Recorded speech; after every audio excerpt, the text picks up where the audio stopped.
Yes, of course, I know why you are here. Patch 9.2 has just got its trailer released, which is why now you are here trying to look for someone to tell you what to think about this patch. Blizzard good?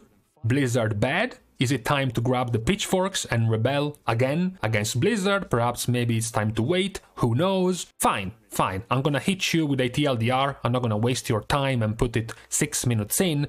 So, what you should think about this patch so far is nothing. The reason why you should think nothing about this patch is because most of the announcement has essentially covered very conservative points for this patch, very safe, because all of these things were predictable. Many people, most people who have been following the lore, knew that the most logical zone we would have been sent to next was Zereth Mortis. We also know that every single tier we get a new raid, so that's also a pretty logic assumption, and we also knew from the words of Blizzard devs themselves, including IZEN, that raid sets, class tier sets would have returned, but not in the first major patch, not in 9.1, so this was the next logical step. So, of the three major announcements, the new zone, the new raid, and the class tier sets, we already knew about these three things. We knew they would have been in. Most of the announcement was spent detailing these things, showing us Zereth Mortis. They looked very excited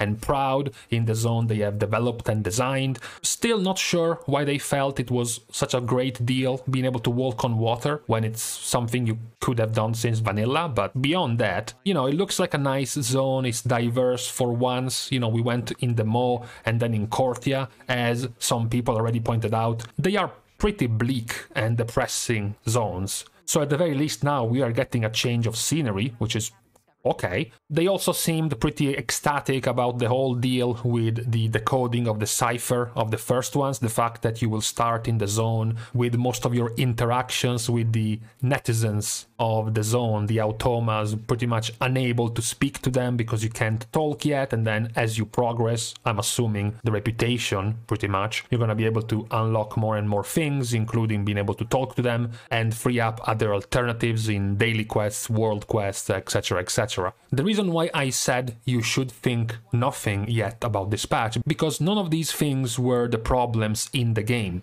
It's not that the game had a problem because the raid was bad, it certainly wasn't. It's not that the game had a problem because we didn't have class tier sets, and it's not that the game had a problem because Cortia as a zone was awful. You can certainly say what you have to do in Cortia is awful, but not the zone itself. It's kind of depressing, sure, but it's not that bad.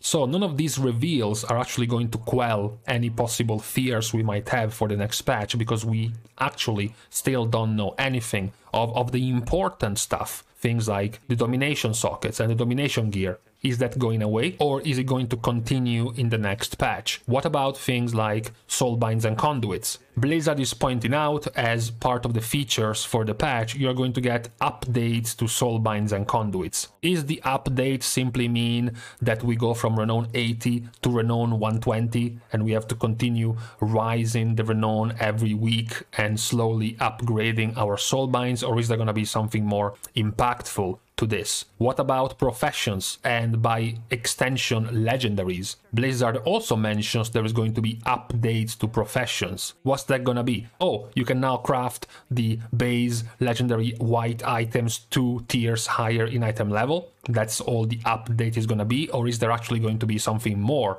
to professions? At the very least, for the legendaries themselves, we do have a preliminary scuffed Chinese translated interview with IZEN, who is pointing out that the legendary resource is gonna be new. Yes, it's not gonna be Soul Ash and Soul Cinders, but it's not gonna come from Torghast, it is going to come from Zereth Mortis directly. Then again, we don't know how much of it. If it was gated every week in Torghast, and now it ends up being gated every week in Zereth Mortis, is too much of a change? You know, maybe. What about the rewards in Zereth Mortis? Spent a lot of time talking about how the zone is, how it's been developed, the sound effect and the audio in the zone, the models and the characters in the zone, but what about what you actually do in there? Is the main driving reward the exact same reward that's been available in the Maw and then in Cortia, which is the socket item and the conduit upgrade item? Are those two going to be just the two things you're gonna get in this zone? zone as far as character power is concerned. And then lastly, but still very importantly, what about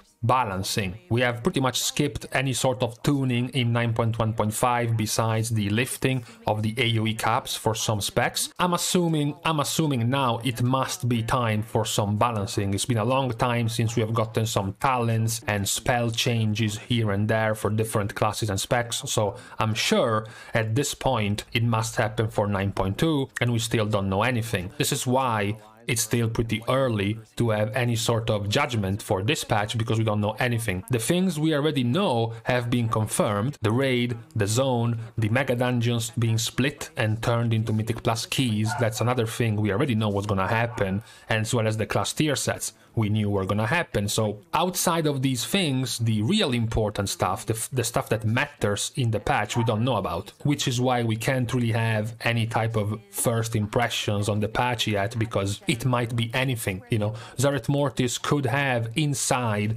some very good open world activities for you to empower your character. Perhaps they are going to extend the rewards in Zereth Mortis. Perhaps no longer just the socket item and the conduit upgrade item. They will put more stuff in Zereth Mortis that will make it worthwhile to farm, to grind, to play in every day. So it's suddenly gonna turn into an amazing zone, or perhaps they're going to make an exact copy of Korthia. You will start at tier 1 reputation. The higher you rise in reputation, the more things you're going to unlock. Every day you will be able to get a certain currency, which is what you will use eventually to buy the socket item and the conduit item. There is a pretty large difference in how good this system is going to be based on the details we're gonna get about it, which for the moment we just do not have. We just don't know. So this is the end as far as the first impressions for the content of the patch. We just don't have enough. For now, it's completely going as expected. The new raid, the new zone, the class tier sets, and Tazavesh being turned into 2 Mythic Plus dungeons.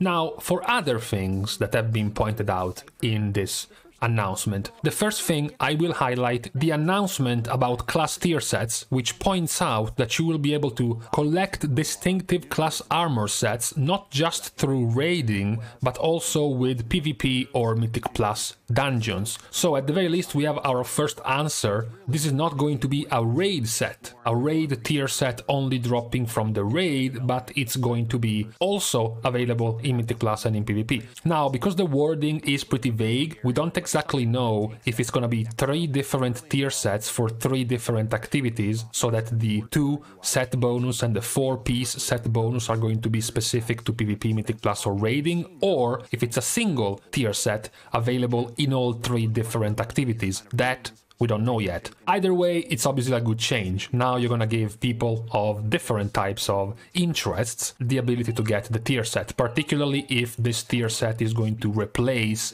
basically the borrowed power of something like Shards of Domination. If you take away the Shards of Domination, you replace them essentially with the set bonuses, then you are going to give a way to PvPers and Mythic Plus players to get tier sets as well. The other point, which is still not guaranteed, certified true, which is why we're gonna wait for the moment, but it seems like, given by their Chinese interview they have already released for this patch, you will also be able to equip 2 legendaries at the same time. This was another of the features that was promised in the expansion, but never given an actual timeline for this happening. It looks like it's gonna be tied to the reputation, which seems in classic Blizzard style of preventing this from happening in the first few weeks to keep the race to world first even, something like this. But either way, that's also going to be a feature that is more or less predicted for the patch. The other interesting part is about a more long-term point, because they have pointed out, not just once, but quite a few times, the fact that, first of all, this is the 3rd and final act of the story.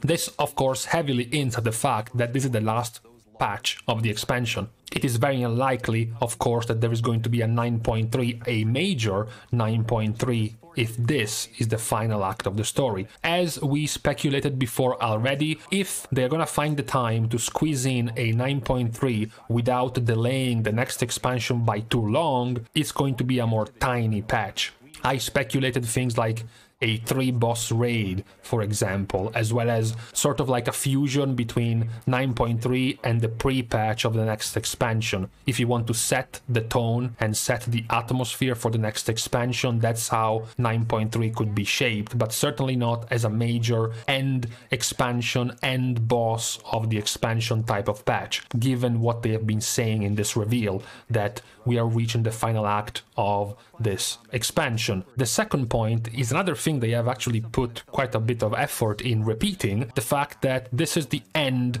of the chapter. This is the end of the story that started ever since the original Warcraft, that it took 17 years to finish. They pointed out how this was basically planned since the start, that this is the end. And it's also sort of meaningful that the patch itself is called Eternity's End. I'm also sure you have heard, or you yourself have said at some point, that you were getting annoyed and tired of these constantly escalating threats in the game, that we were constantly fighting against this god, and then this super god, and then this universal god, and the threats were bigger and bigger and larger. The fact that this is called Eternity's End, and the fact that we are fighting what is supposed to be a guy trying to rewrite reality and take control of a realm that is used to create entire universes, it definitely looks like there is nothing higher than this. You cannot up this type of threat on a cosmic scale, which then sets us up for some heavy doses of Copium, because the way they have presented this looks like this is the end of Warcraft 1